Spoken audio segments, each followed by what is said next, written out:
एक घने जंगल में एक लालची बंदर रहता था।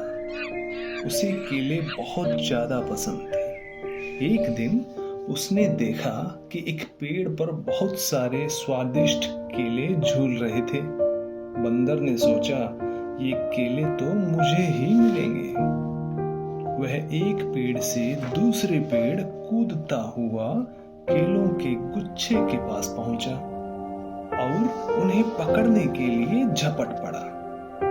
बंदर ने केले इकट्ठे करना शुरू कर दिया। उसकी आंखों में केवल केले ही केले थे, बाकी किसी चीज का ध्यान नहीं था। बंदर ने ढेर सारे केले इकट्ठे कर लिए। वह बहुत ज्यादा खुश था, क्योंकि उसे लगा कि अब उसे कभी भूखा नहीं रहना पड़ेगा। लेकिन उसका लालच खत्म नहीं हुआ। वह और ज्यादा केले लेने के लिए पेड़ की सबसे ऊंची शाखा पर चढ़ने लगा। बंदर बहुत ऊंचाई पर चढ़ गया। उसने और केले तोड़ने शुरू कर दिए, लेकिन अब वह बहुत भारी हो गया था और शाखा भी टूटने लगी। बंदर घबराया, लेकिन उसके लालच ने उसे रोका।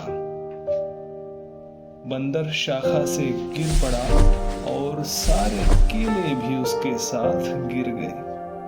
वह गिरते समय जोर से चिल्लाया, अब मेरा क्या होगा?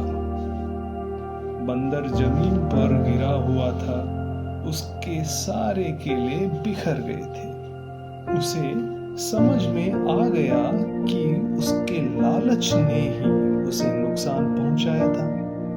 दूसरे जानवरों ने आकर उसे समझाया, अगर तुम अपनी जरूरत से ज्यादा लालच नहीं करते तो सब ठीक रहता। बंदर ने अपनी गलती मानी और दूसरे जानवरों के साथ मिलकर केले बांटने का फैसला किया। वह अब समझ चुका था कि दूसरों के साथ चीजें बांटना ज्यादा अच्छा होता है।